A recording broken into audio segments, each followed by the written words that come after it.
All right, so this is the presentation that we did in class. So if you weren't able to make it, or if you want to just kind of review what we talked about, what I'm going to try to do now is kind of link the idea of how the industrialization and expansion of the United States directly impacted Canada, and in many ways started to develop a kind of process for how Canadian identity would be formed.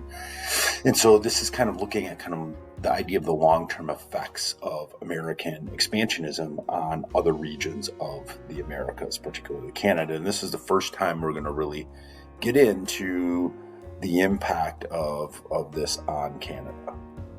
So one of the things that you'll actually do some reading about is some of the main events that led to the expansionism of of Canada. So westward expansion in Canada didn't really get developed in the same way of this kind of idea of manifest destiny. There was something that was called the Ruperts Land Act. And this basically was a part of kind of getting into the idea of what Canada West would be considered. The way that Canada ended up being divided as it expanded was into a Canada East and a Canada West, and they were all under basically the guidance of the British Crown. But as we got into the 19th century, there was less direct control of Canada and more indirect. So they had these more developed of countries, and because a lot of Canada is very cold and it isn't as strong for agricultural growth except in more of the southern regions, it was a little slower. But there still was, as the United States was expanding westward, this expedition to kind of look at a way that they could prevent the encroachment of the United States into their areas. So it was much more of a reactive element of the manifest destiny. They basically felt that without a presence in these prairie regions, which at the time were still mostly inhabited by the indigenous peoples, and from kind of that old French influence of trade that expanded into the western part of Canada, that they wouldn't be able to keep the United States away from that land. And so a lot of what happens in Canada is very reactionary to this very extreme western spread of the people in the United States. And then in addition to that is what is called the Alaskan Purchase. And so Canada obviously had a pretty significant response to the purchase of Canada because this manifest destiny became very, very much kind of, how much are they going to take of Canada, especially when they go up and they purchase this area of Alaska.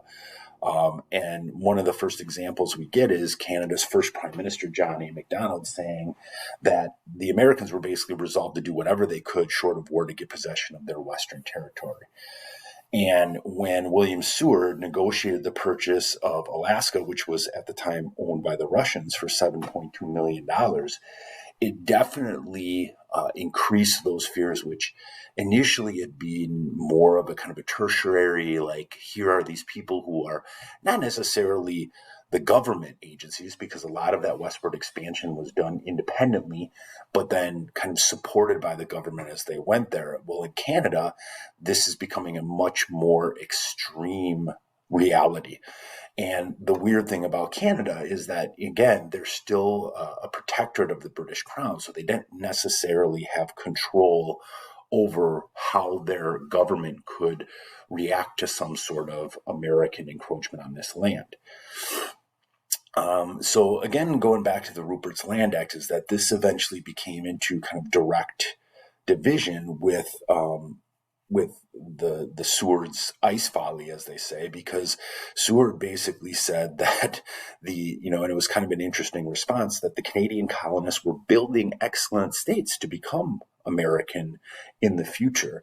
And so this really pushed the Hudson's Bay Company, because again, all of these land areas were owned by these basic government old style colonial rulers.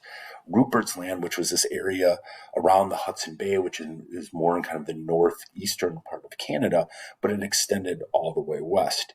And so what starts to happen is that these companies really recognize the need to develop this Western Canada in order to ensure that it remains under Canadian and ultimately British control. So if you look at the map here, this is kind of how Canada was broken down. And the Ruperts Land Act basically allowed the purchase by the Canadian government for $1.5 million of pretty much all the land. And I guess like Northeast it's more just right in the north. This is the Hudson Bay. And it pretty much established the purchase of all the rest of this land that is in purple, ultimately increasing the size of Canada by about 6 times. Now, obviously, the native populations at this time really didn't have much say into it, which is a very interesting part of Canada, and directly kind of focused on their relationship with the indigenous populations. And especially when we start looking at this little orange part here too, and looking at Manitoba and how it was developed because of some of these older populations of former French colonists who had developed these very strong working relationships and then eventually cultural relationships with some of the people who were part of the native territories.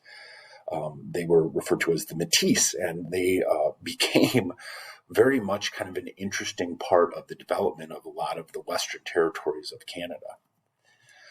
All right, so this leads us to, again, the father of BC and the Canadian Pacific Railroad. William Smith, who was a Nova Scotian, who was an Eastern Canadian, basically developed a lot of kind of the push for a similar gold rush that happened in Canada out west in the territory, similar to like what happened in San Francisco area and California area. This was also happening in a lot of the western parts of Canada.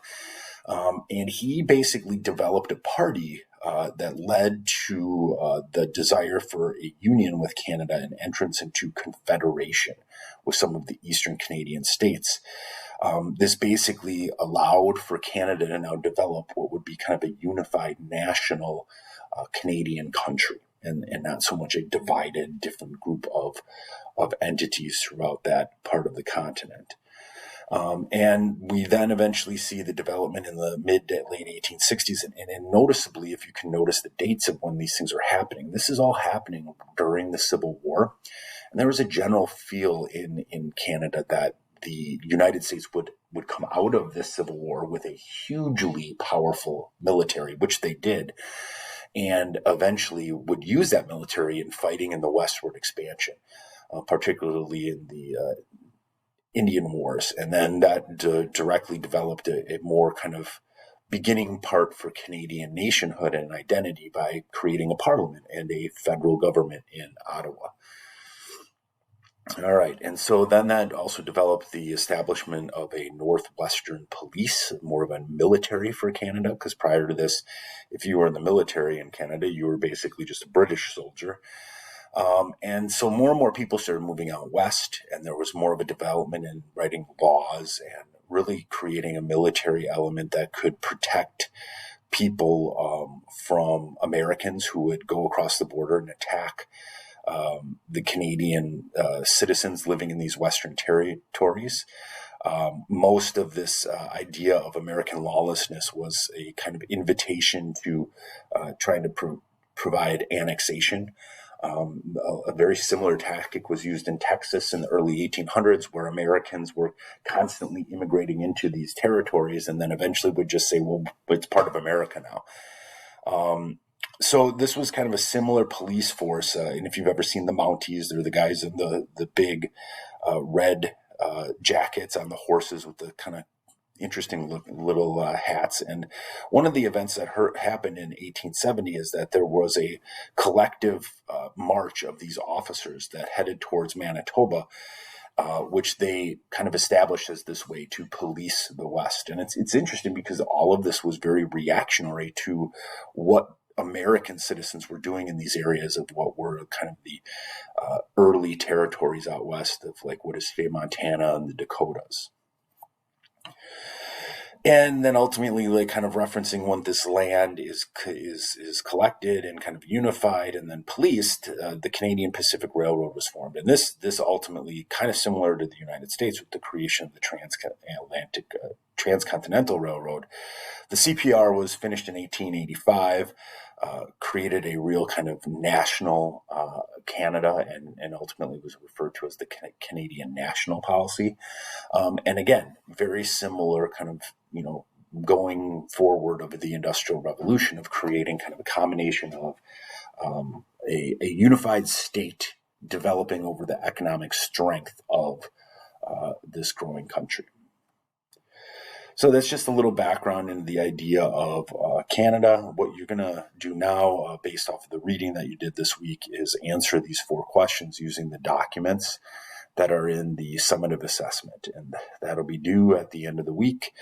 If you have any questions on this, obviously we can go over it in class or in office hours on Friday.